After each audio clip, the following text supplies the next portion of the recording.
Hello बच्चों, मैं सिंह गुरमीत राजस्थान सरकार और वेदांता के CSR इनिशिएटिव ई कक्षा में आपका स्वागत करता हूं, जिसके टेक्निकल पार्टनर हैं मिशन ज्ञान। बच्चों, हमने इंटीग्रेशन में 2 भाग हल कर लिए हैं। नेक्स्ट पार्ट में हम लोग आगे वाले एग्जाम्पल को भी हल करने वाले हैं। तो चलिए शुरू करते हैं। एग्जाम्पल नंबर 5 में हमारे पास एक इंटीग्रेशन है जिसमें हमें इस पार्ट का इंटीग्रेशन हल करना है। अब तक हमने रूट एक्स का इंटीग्रेशन किया है, लेकिन यहाँ पर रूट के अंदर एक फंक्शन है, उस फंक्शन का इंटीग्रेशन हम लोगों को हल करना आना चाहिए। उसके लिए हम क्या करने वाले हैं, इस इंटीग्रेशन को हल करने के लिए सबसे पहले जो यहाँ पर 1 है, हम जानते हैं sine square theta plus cos square theta का मान 1 होता है। हम उस वैल्यू को यहाँ पर यूज़ करेंगे, तो हम 1 की जगह पर लिख रहे हैं साइन स्क्वायर एक्स प्लस कोस स्क्वायर एक्स। नेक्स्ट हमारे पास है साइन 2x, इसका हाफ एंगल का फॉर्मूला बच्चों 11वीं क्लास में हम लोगों ने किया है, जो कि बनेगा 2 साइन एक्स और कोस एक्स। ये हमारा फंक्शन है रूट के अंदर, within the root integration with respect to the x. अब बच्चों इस रूट के अंदर देखो आप, a प्लस बी का होल स्क्वायर बन रहा है। a का मतलब है साइन एक्स, b का मतलब बन जाएगा कोस एक्स। तो हमारा नेक्स्ट स्टेप बनेगा integration of the sine x plus cos x का whole square within the root with respect to the x.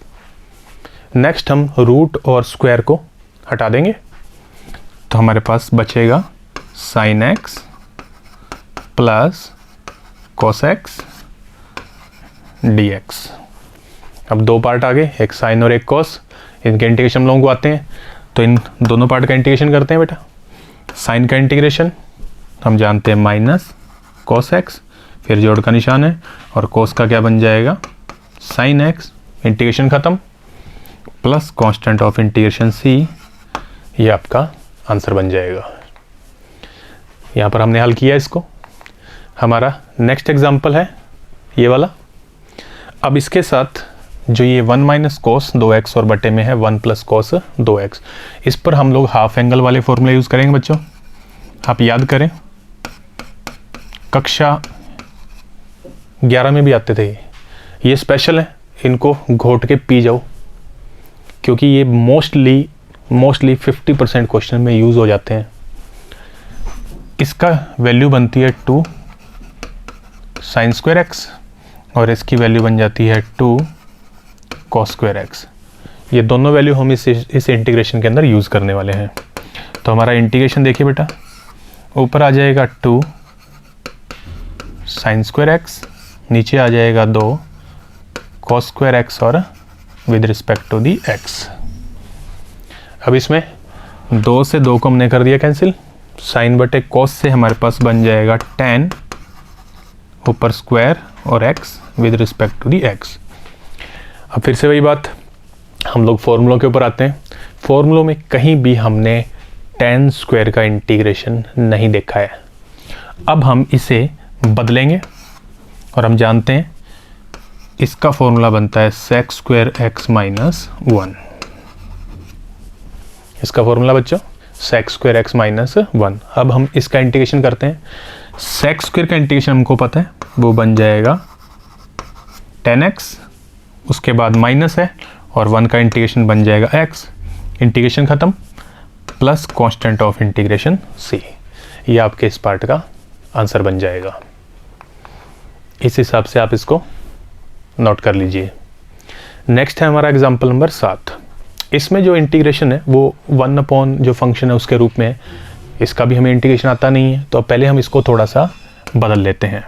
Integration 1 upon 1 plus में साइन एक्स तो हमारे पास है ही, इसके अंश और हर में हम लोग 1 माइनस साइन एक्स का गुणा कर देते हैं। सेम से मल्टीप्लाई करते हैं तो हमें पता है आंसर में कोई अंतर नहीं होगा, लेकिन हमारा इंटीग्रेशन हो जाएगा। अब ऊपर वालों का मल्टीप्लाई करूं तो 1 और 1 माइनस साइन एक्स का, तो हम जानते हैं इसका उत्तर बन जाएगा 1 माइनस साइन एक्स। सेम उत्तर आ जाएगा। बटे में देखिए आप, a प्लस बी और a माइनस बी का मल्टीप्लाई है, इसका बन जाएगा a स्क्वायर यानी 1 का स्क्वायर 1 होता है, माइनस b स्क्वायर यानी कि sine square x with respect to the x। अब 1 माइनस साइन स्क्वायर थीटा, ये बन जाता है cos स्क्वायर थीटा, तो ऊपर है 1 माइनस साइन एक्स और बटे में है cos square x with respect to the x. अभी भी ये क्वेश्चन u बटे v की फॉर्म में ही है, लेकिन अब यहाँ से ये हल हो जाएगा। इसको हल कैसे करना है, इसके दो पार्ट हम लोग रेडी कर लेंगे।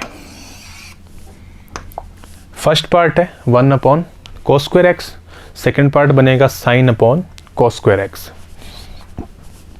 तो इसको हल करूं तो 1 अपॉन cos स्क्वायर एक्स बन जाएगा sec स्क्वायर एक्स माइनस में, और दूसरे पार्ट से बनेगा sec x इंटू में tan x integration with respect to the x। अब ये दोनों ही जो वैल्यू हैं, ये हमारे पास जो सूत्र है उनके अंदर है। sec स्क्वायर x का इंटीग्रेशन बन जाएगा tan x, और sec इंटू जो आ रहा है tan, इसका इंटीग्रेशन बन जाएगा sec x plus constant of integration c, और ये आपके क्वेश्चन का फाइनल आंसर होगा। इस हिसाब से हम लोगों को इसको नोट कर लेना है। एग्जाम्पल नंबर 8 थोड़ा सा स्पेशल है बच्चों। इसमें एक वक्र की ढाल, हम जानते हैं 8वीं प्रश्नावली में आ चुका है, dy बाई डी एक्स से व्यक्त होती है, वो हमें ढाल दी गई है। और यहाँ पर थोड़ी सी मिसप्रिंट है, यहाँ पर लिखना है वह वक्र जो हमें ज्ञात करना है वो एक एक से गुजरता है, और उस वक्र की समीकरण को हमें अंत में ज्ञात करना है।